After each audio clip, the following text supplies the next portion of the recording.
Okay, can you explain the key events or underlying factors that lead to this incident?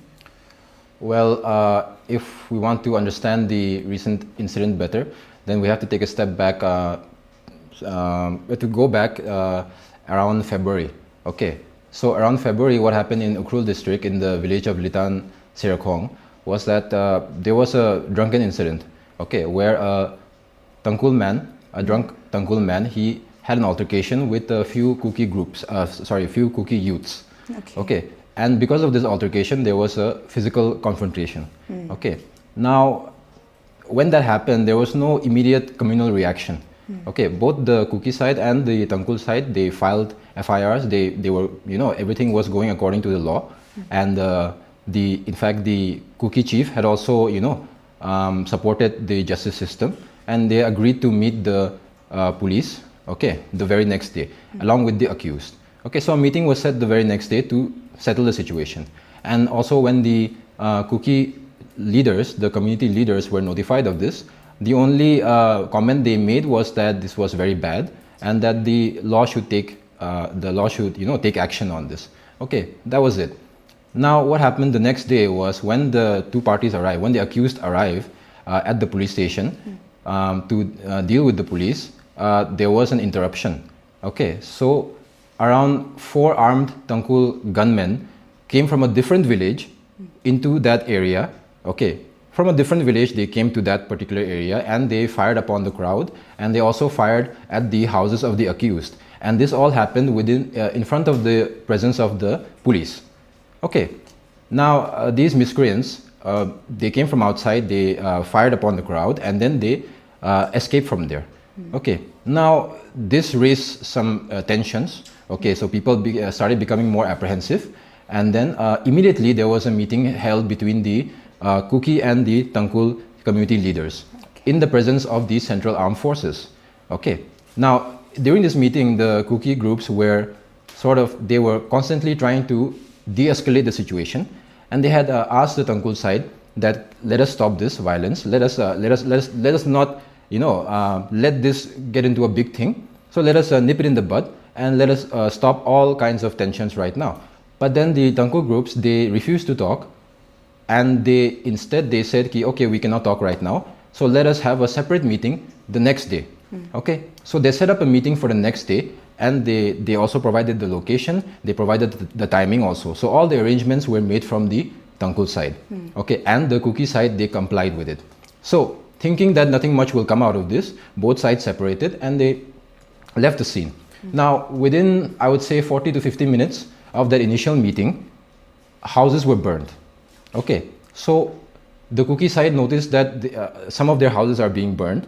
Okay, so in retaliation, the Kuki side also burned some of Tangkul houses. So both sides, they started burning each other's houses.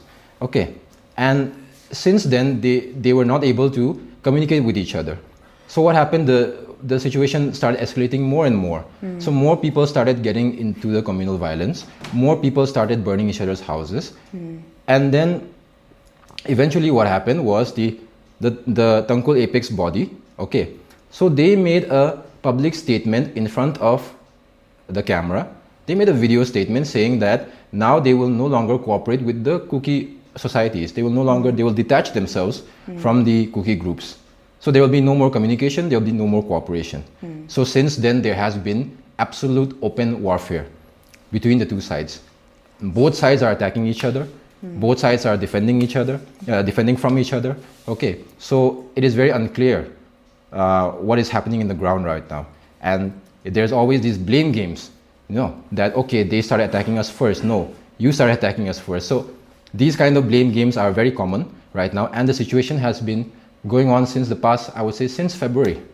Okay, now, sometime in between, around March, okay, something interesting happened is that there was a shootout between two Tangkul militant factions.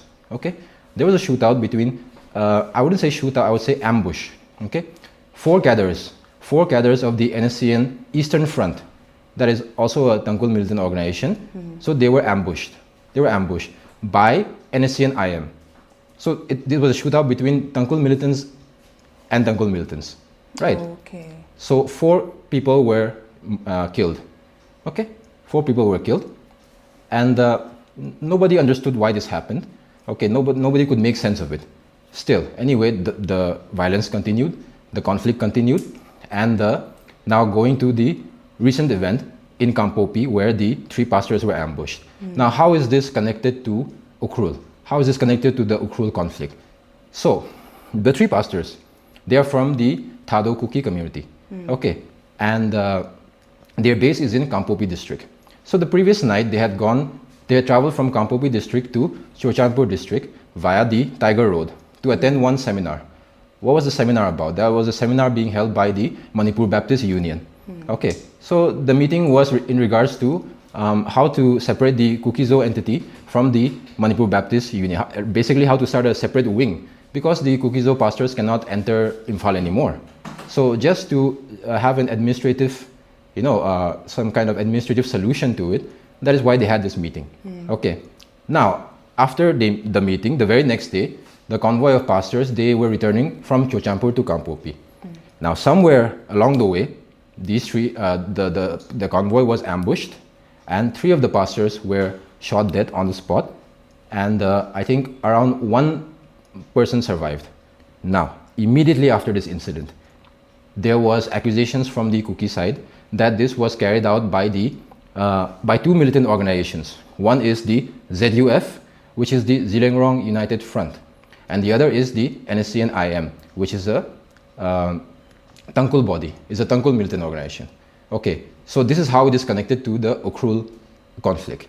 Okay, now immediately after the first set of accusations come in, the response from the ZUF was that they deny the responsibility, they deny committing this crime, and instead they blamed the NSCN-IM. So now one Naga militant faction is blaming the other Naga militant faction. And on top of that, what they're also adding is that the NSCN-IM, they have created a fake proxy under the Zilengrong United Front name to confuse the public. So their accusation is that the NSCN-IM had carried out this ambush using the fake ZUF organization's name.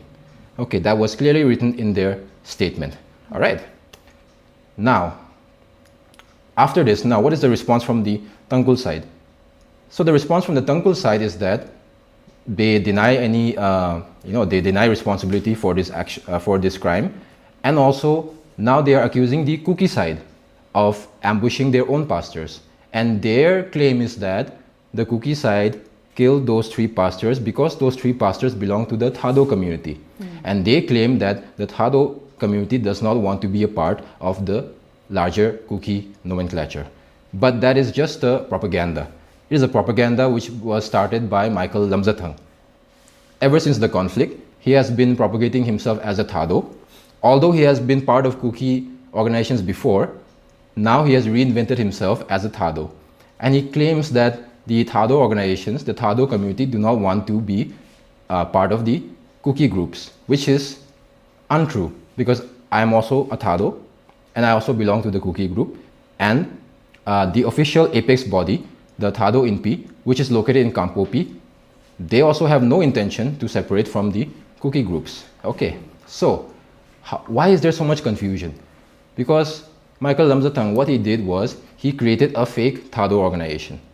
Okay, a fake Thado INPI organization, which has already been declared illegal and unlawful by the actual apex Thado body. Okay, and at the same time, he is using another organization called the Thado International Community, who are all located overseas, out of India. And most of the members, they are not even Indian citizens. They are from Burma. Okay, and they do not even speak the Thado language. Okay, so now, because of these 2 fake organizations, there has been mass confusion. And the Tangkuls are trying to create this narrative that the Kukis have killed their own pastors simply because they belong to the Thado community. And also they are claiming that these 3 pastors were somehow they were involved in some peace meeting between the Kuki and the Meitei, or the Thado and the Meitei, and that is why they were killed. But like I said before, the only reason why they traveled to Chochanpur is to have a meeting regarding Manipur Baptist Union. So it has nothing to do with the peace talks, nothing to do with, other communities. So all this is just misinformation. trying to confuse the public. So that is the situation so far. After the ambush, I would say the situation is very volatile, because immediately after the ambush, what happened was both the Kuki and the Naga side, they started capturing hostages. Okay, so till yesterday, there was a hostage standoff situation where both the Kuki side and the Naga side were trying to, let's say, trying to get the other side to release their hostages first. Okay, the latest update this morning is that some of the hostages have been exchanged. Okay, 7 of the Kuki hostages have been released, and around 17, majority of the Naga hostages have been released. But now the question is, what about the remaining Kuki hostages? Because only 7 have been released till now, and the Kuki side has released mostly all the Naga hostages. So the situation still stands, and the remaining Kuki hostages are still in Naga custody. That is the situation. Who is like to be held most responsible for the situation that's going on right now? See, in Manipur, you can never tell who is responsible, because every organization will blame the other, every tribe will blame the other. Okay, but all I can say is that the narrative which is coming from the Tangkul side, which is that the Kukis killed their own pastors because they were Thado, that narrative does not make any sense. Because these 3 pastors, although they belong to the Thado community, they have been living in Kampopi for a long time. They went to Chochampur, and they have never had any issues with the Kuki groups, because they themselves are Kuki, like I said. So it does not make sense for the Kuki side to kill their own 3 pastors. Rather, what makes more sense is that this was definitely, as what the ZUF, the Zillengrong United Front, as what they claimed, it is definitely, it must be an assassination conducted by the NSC and IM through their proxy, which is Zillengrong United Front Kamson. Okay? Okay, so as the last question, like, how do you see the situation evolving and in the coming days or weeks, and do you believe that there's a realistic path toward a solution in the near future? Realistically speaking, I don't see a solution to it, because the Tangkul side have not put forth any demand. The demand from the Kuki side is to de-escalate the situation and to bring peace. The Kuki have no interest in fighting the Tangkul. The Kuki have no interest in fighting the Naga. We do not have interest in fighting anyone. Right now, there's a situation between the Kuki and the Meitei. It has gone to political talks. So nobody is interested in open warfare at this moment. Okay. But the problem is that the Tangkul side, they don't have any demand. So what is their end objective? If there is to be a peaceful solution, they need to bring forth their demand. What do they want from this? So far, they have not stated anything. And because they have not put forth any demand, it leads to a lot of speculations. And the major speculation is that there is a leadership crisis amongst the Tangkul militancy. Because as we all know, their leader, which is Muiva, he is very old right now. And since the conflict, he has not made any public appearance. Okay. It is such a major conflict is happening, and the leader is not making any appearance. So everyone finds it very odd. So the major speculation is that there is an internal struggle within the Tangkul militant groups. Why? Because if we just tally all the news from the entire Northeast region, especially Arunachal Pradesh, so over the past week, there has been a lot of NSC and IM operatives captured by the central forces in Arunachal Pradesh. And there was also an encounter where 2 NSCN cadres were killed by the central forces. And also, 1 NSCN IM operative surrendered to the police. So as you can see, the NSCN IM faction is weakening. Okay, their grip on the Naga society is weakening. So over the past few decades, the NSCN IM operatives, they have not fulfilled any of the promises they have made. And they have resorted to extortion. They have resorted to doing illegal businesses. So the people do not have any trust anymore. So this is why there is a major speculation that the Tangkul militant organizations are now fragmented. Okay, so in order to fix this problem, how do they fix this problem? How do they elect a new leader? It usually comes at a time of crisis.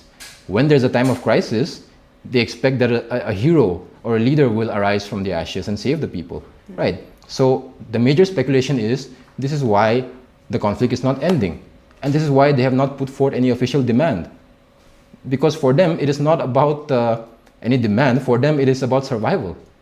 It is about who will take up the leadership, who will continue the Nagaland movement, and how do we jumpstart the movement and unite all the other Naga tribes into the movement. And their way of doing it is by creating a crisis with the Kukis and by constantly trying to pull in the other Naga tribes into the conflict.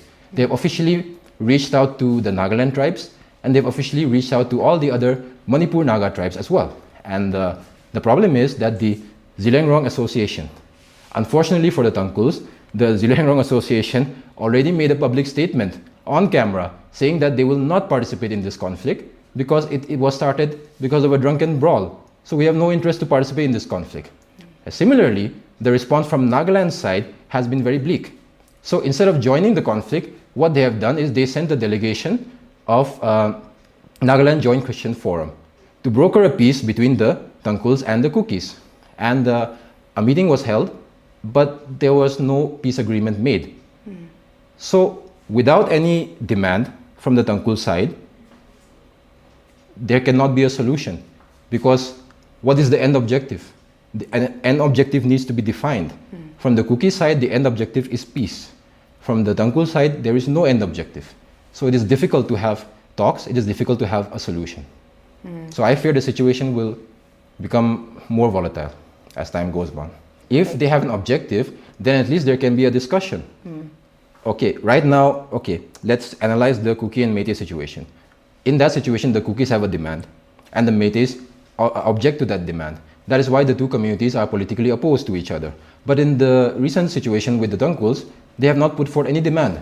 So if there is no demand, what is there to talk about? I would just like to request all the people of Manipur to stop the violence, stop believing in militancy. Militancy does not save anyone. Okay, what we need right now is peace.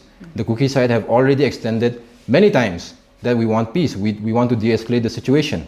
Okay, and right now all I can say is that the Tangkul side, they need to come up with a demand or something. What is their end goal? What is their objective? So that peace can be maintained. Without any clarity, the violence will continue, and we do not want that. So give peace a chance and let us all de-escalate the situation. Thank you.